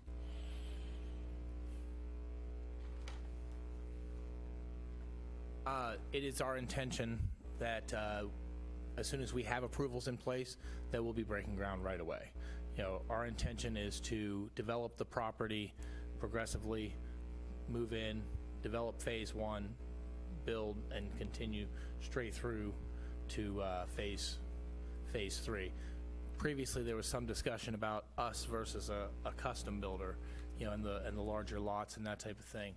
You know, our model is to build the entire neighborhood. Sure. All right, not to sell this lot and it might be built on in a couple years, whatever. Our intention is to start right away, right now, time is of the essence, actually. We do want to get this project moving as quickly and finish it out as quickly as possible, which would be, of course, good for us and, our business, but it would also be good for the neighbors. The faster we can be in there, do the work we need to do, get out with the least amount of disruption for the neighborhood, that would be the best. And if the road is completed or constructed in the summer, would you then go ahead and connect Heritage even if you were still in phase 1, or would you wait until you were into phase 3 to make that connection? That connection, actually, you have phase 2 that's to the south there. I don't see that there would be a problem making that connection, in that time frame for what we're talking about. It would be close. If we're talking about summer of 2022, I can't say that we would be planning that connection right then, but it wouldn't be, it wouldn't be years to make that connection or anything. We're looking to have this project completed, over the, probably into 2023. Understood. I was just curious. Thank you.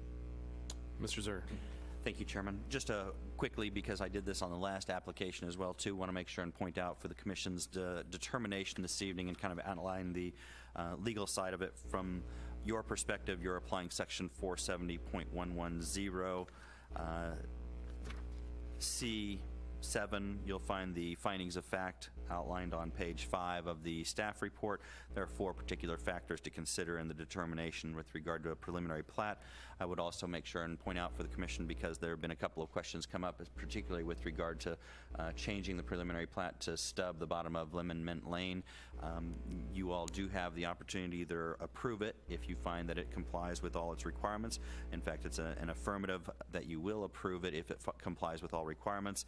An alternative to that would be to approve it in general, but apply additional conditions for acceptance of the preliminary plat. That might be one of the additional conditions you would consider for the stubbing of that location, or if it's not in compliance with the requirements, to potentially deny or recommend disapproval of that preliminary plat. So I want to make sure you all understand there's that possibility in there as a may if there are certain factors that you believe would be more appropriate to apply in light of the requirements of the code.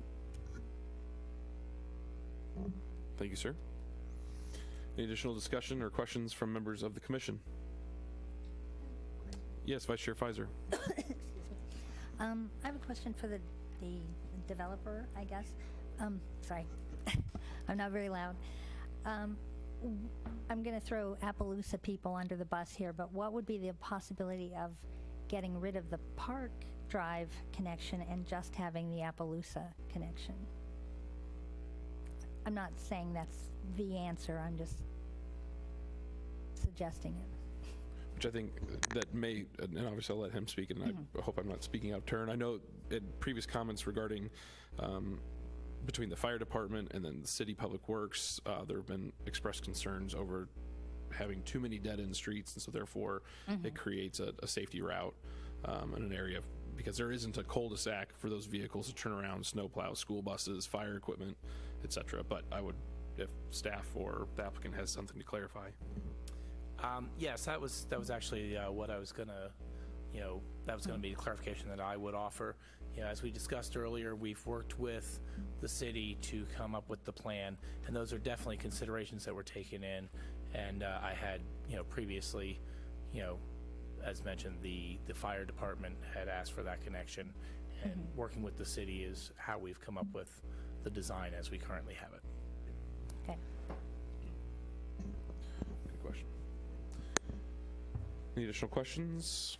Just one more quick Commissioner question Ingert. for the developer as well.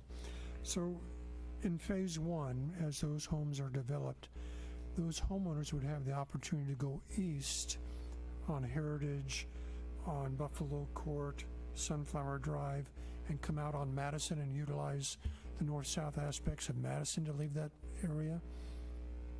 So it wouldn't be everybody coming down Appaloosa and Park, but they would at least have the opportunity to go east there to Madison and utilize that service.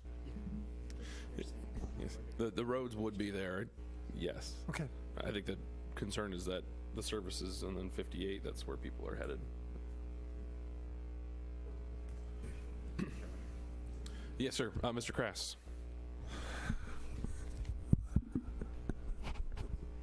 We have ability within the code to designate construction routes. We did that, if you will recall, up in, most recently in Creekmore, where the developer had to develop actually built a construction road to direct traffic up 163rd Street where it was appropriate. We can certainly do the same thing here as part of the construction permit process. We could designate the construction route to be Heritage and Madison Street. There really isn't a need for the connection to Park Drive until all of the work is completed, so we can look at that as part of the infrastructure. Designated the construction route does take action by the city council, but we could do that as part of the final plat process. Therefore, a recommendation conditional.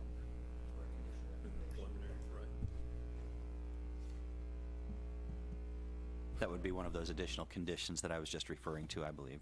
Very good. That we could recommend that the council institute a designated construction route in order to... It'd be a recommendation of approval based upon the following additional conditions that would have been identified by the Planning and Zoning Commission in order to help facilitate the development. Very good. Thank you, sir. Additional comments or questions? Members of the commission? If not, I would entertain a motion to dispose of this item.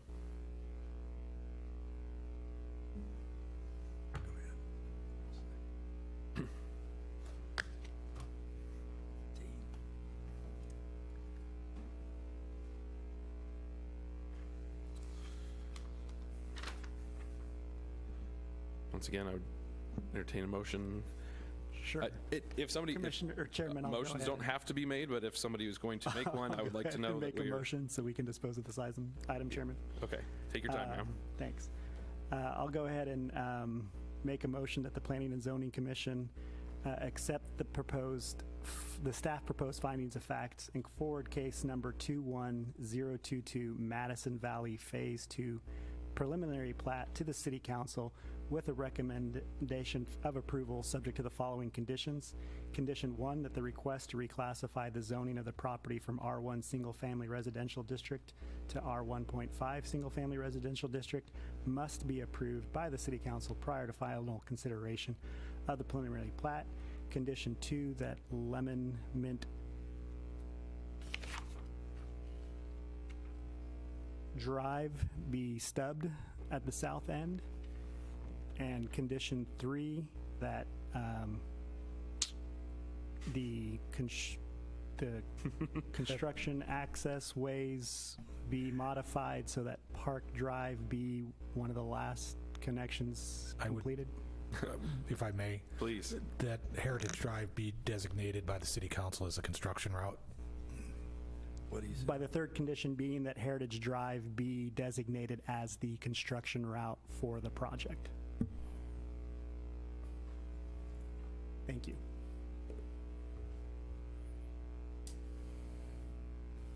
And when you talk about stubbing, you're talking about the intersection of Buffalo Drive.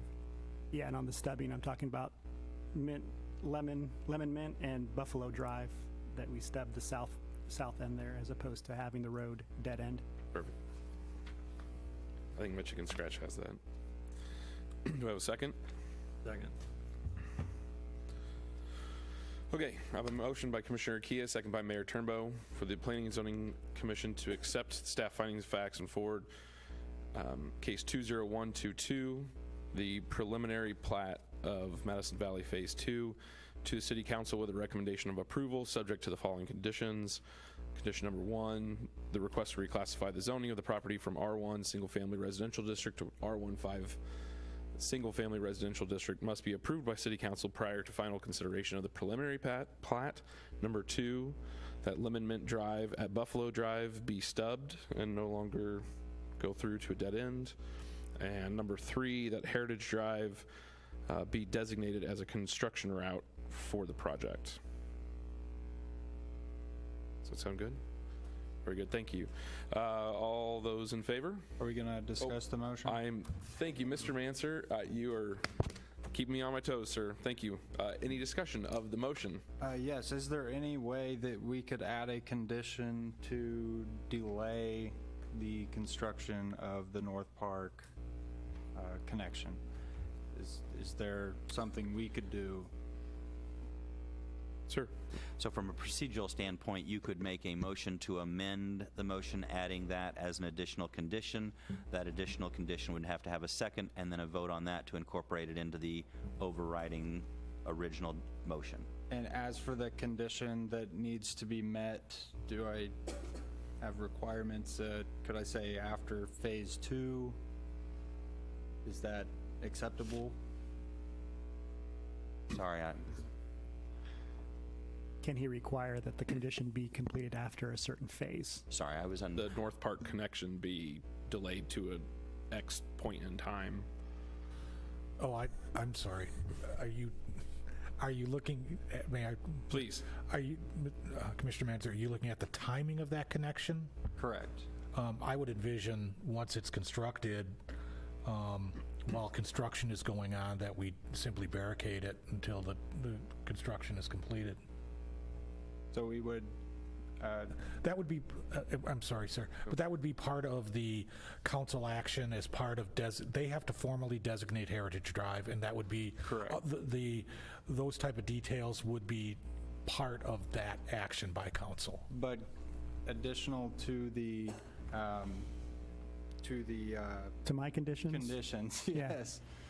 We could pass that on to City Council with recommendation to barricade Yes. the North Park. Or are you saying that would happen automatically? That would be part of my, we'd have to work it out with the developer as far as phasing and a timing of that, but, and South Metro as well. I mean, as soon as homes are completed and occupied, we may want to open that up. So I think we need some flexibility at the staff level to be able to, we understand the concerns. We certainly understand the concerns about construction traffic, and I think it's better handled with some additional input from South Metro and the developer as this project moves forward.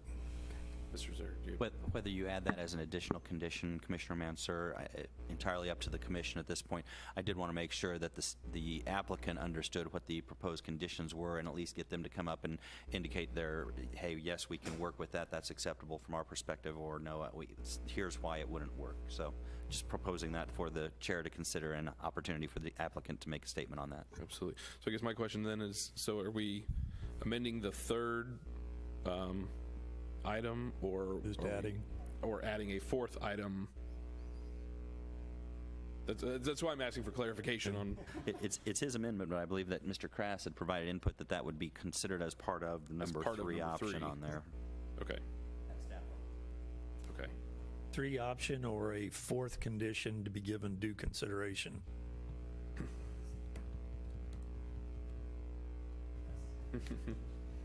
It is. It's really up at the pleasure of the commission whether they want. It would be part of the construction traffic plan for this development. Would be looking at delaying although the park would be constructed, the delaying of opening Park Drive to traffic until some milestones are met as far as number of houses constructed and those type of things. In that regard, Commission would be relying upon staff to make that determination and to make that scheduling, giving them flexibility to do so. If the Commission is inclined to make that a mandatory, yes, this will absolutely be done in this particular manner, that's a recommendation that will go up to the City Council level. That would be appropriate for either amending the 3 or adding it as a 4. And again, always would suggest from legal's perspective the opportunity for the applicant to provide input on that and how it would potentially impact on their world. Okay. So I guess I'd like, could we get the applicant's answer on that, please? Yeah. During the Good Neighbor meeting that we had here previously, this came up, and I suggested that we have other areas, other cities, that this is something that we've addressed. And like, for example, Grain Valley, which I believe Mr. Kent went to Grain Valley, you'll see that there's a traffic plan put in place for Woodbury, which is one of our neighborhoods. We have no problems whatsoever with this discussion as far as how the traffic's going to work for the construction traffic. As far as access to park, we would leave that to either yourselves, through your requirements, or preferably staff, in working with staff to, decide when the proper time for that would be. I mean, we have no problem as long as staff, feels it's the proper time. And of course, as we mentioned earlier, that is something that the fire department had requested, so we would want to make sure, and we would defer, of course, to staff at that point in time. As far as when we open it up, we don't have a preference that we have to open it earlier, than what staff would recommend, or what you would, put as, a possible condition, with phase 2. Very good. Thank you very much. Mr. Zur, I see your finger by the button. I think staff would probably prefer to make sure that if there is a condition applied to it, that fourth condition or modification of the third condition, that the milestone be clearly identified for when that would open up. I would, again, defer to Mr. Crass on that specifically. I think he may be looking for a phasing plan right now.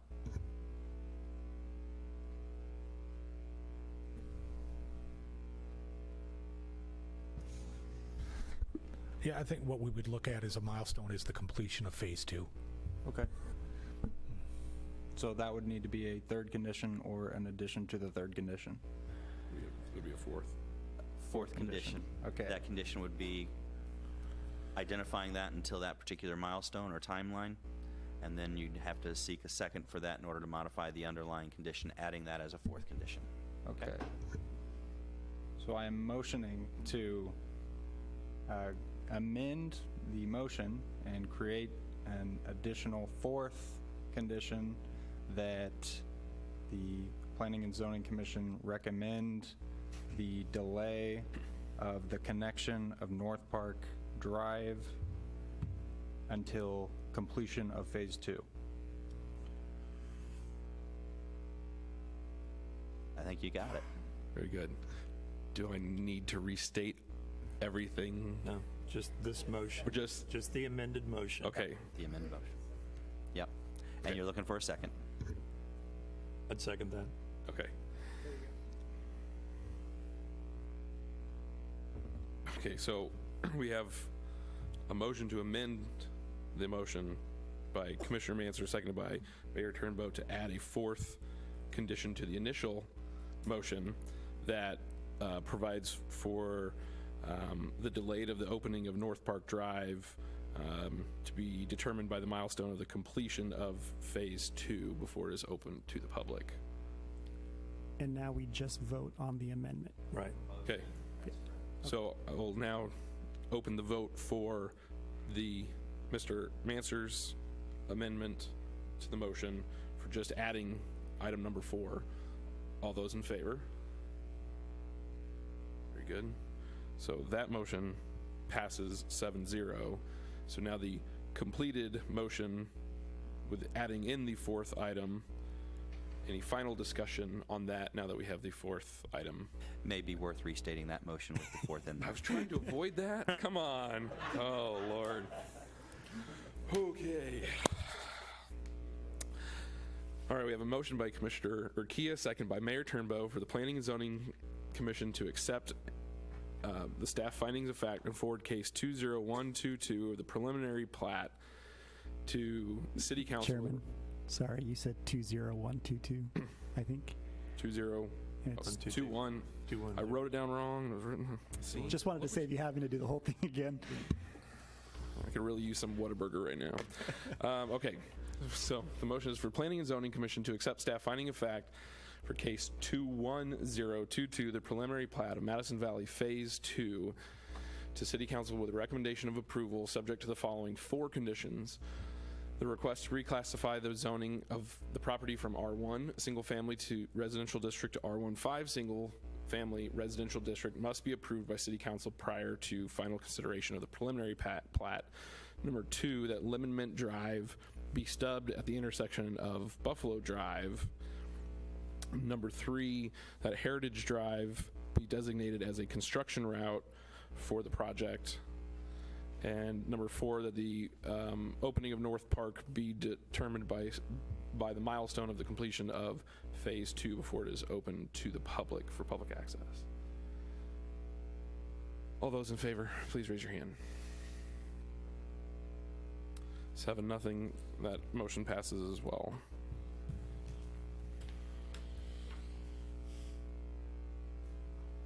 Very good. Thank you very much, and thank you for the attention to the detail. As I said earlier, the third case has been continued to the October 5th meeting, so that will not be discussed at this time. So we'll move out of new business into our city council report. That was at request of, so the matter to be continued was at the request of the applicant, is that correct? For that third item? The capital improvement program. Okay, very good. Thank you. All right, city council report, Mr. Zur. Thank you very much. I'll wait for Chairman or Commissioner Faulkner to take his seat again, if that's okay. Please.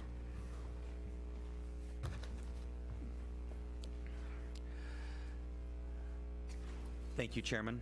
Happy to be able to provide the City Council report this evening. Since your last meeting, there have been 2 meetings of the City Council. The first one that I'm going to cover is the City Council meeting from August 23rd, 2021. During the course of that meeting, a number of items came before the Council that you all had the opportunity to review and consider. First one was the rezoning of the watermark. That one was considered by the Planning and Zoning Commission on July 6th and approved by a vote of 8-0. This was Garrett Linville representing Thompson Thrift Developers for the property owner behind the Raymore Galleria, the rear ground, altering it from C3 Regional Commercial District to R3B Apartment Community District to allow the development of an apartment community. City Council considered it initially at its August 9th, 2021 meeting, approved it by a vote of 7-0, and again approved it by a vote of 7-1 at for its second reading. So that one has now been approved. The next item that come before the council was a second reading with regard to the rezoning of the Sendera matter. Again, the Planning and Zoning Commission had the opportunity to consider this on July 20th, voted to approve it by a vote of 5-4. City Council gave its first reading on August 9th, 2021, and approved it by a vote of 7-0. During the course of this one, this was the designation from R1P Single Family Residential Plan District to the PUD Planned Unit Development District to allow for the development of the Sendera subdivision. This one was approved unanimously by the council at its second reading.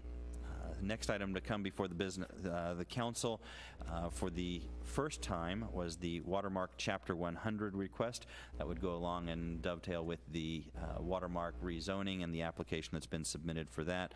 And so that one has been put forward for consideration and approved by a vote of 7-1 from the City Council.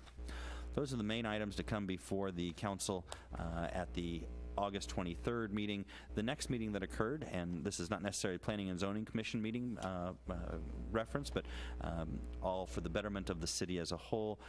The City Council on the 30th had the opportunity to consider a cost share agreement for emergency approval of Ward Road improvements in order to help cost share with the Cass County to make necessary improvements, which are coming actually before the expansion and improvements of Ward Roads. You can maintain Ward as a traversable road for us. Those were the only items that the council considered since the last City Planning and Zoning Commission meeting. I'm happy to answer any questions you might have. Oh, and always welcome Mayor Turnbow's as well as Mr. Cataret's and Mr. Crass's input, as they were all present for those meetings as well.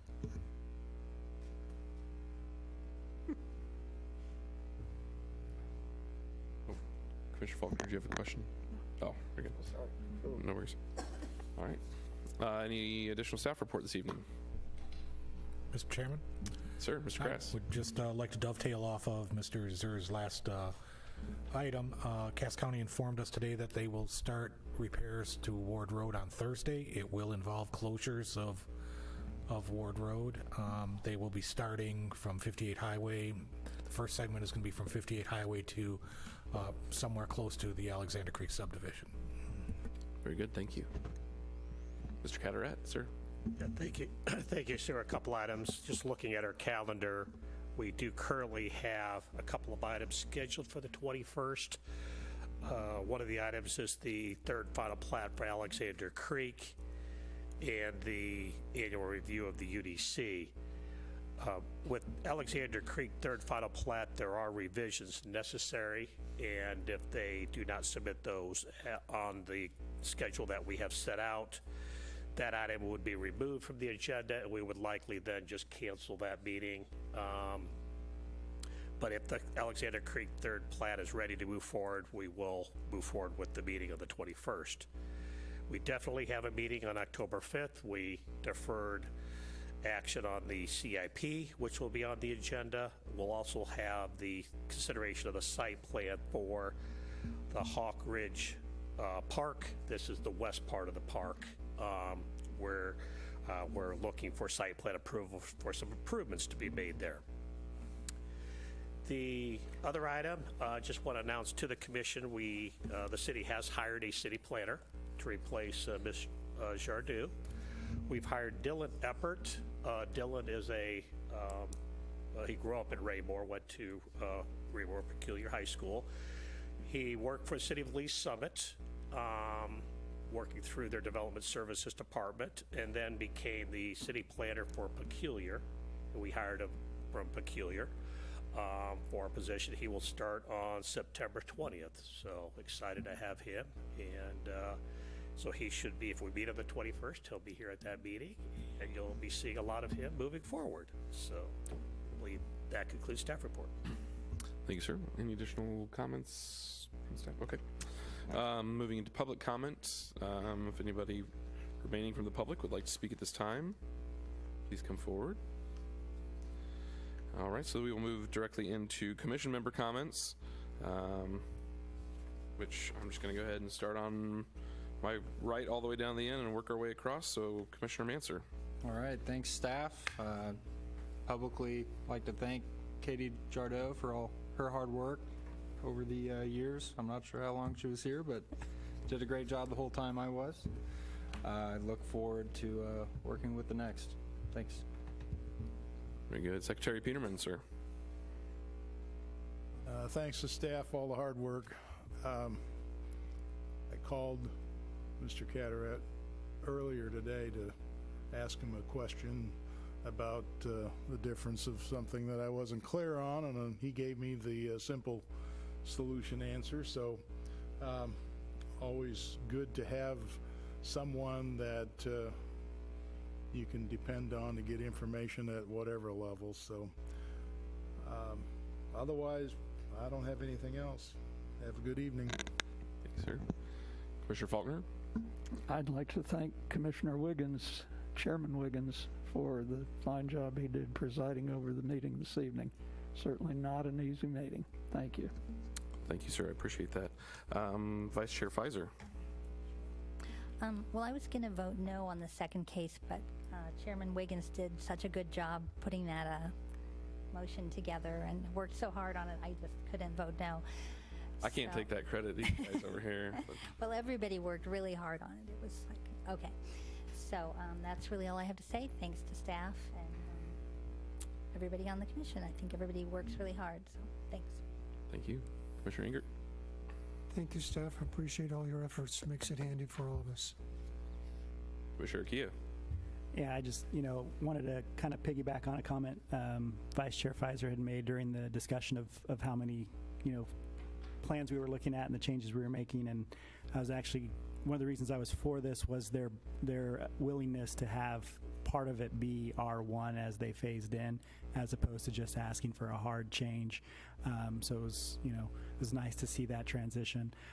Extremely grateful for staff tonight helping me through answering my questions and helping me kind of get the motion initially off the ground and running. So I appreciate everything you guys do as well. Mayor Turnbow. Nothing to add tonight other than what's already been said by the commission themselves, and to invite everyone to please join us at 7 o'clock Saturday evening on September the 11th back here behind City Hall for a tribute to the 20th anniversary of the attack that occurred on that date in 2001. Thank you, sir. Just reiterate what everybody else has said. Thank you so much to staff. Thank you for the diligence of the members of the commission. We don't often have long public hearings, but it is nice when the public does come out, and we definitely appreciate all their input and all the work that members of the commission and members of staff put in tonight. With that, I will entertain a motion to adjourn. So moved. Second? I have a motion by Commissioner Arquilla, second by Commissioner Manser to adjourn this evening's meeting. All those in favor? Seeing all the hands up, we are adjourned. Thank you, everybody. Have a wonderful night. Drive safe.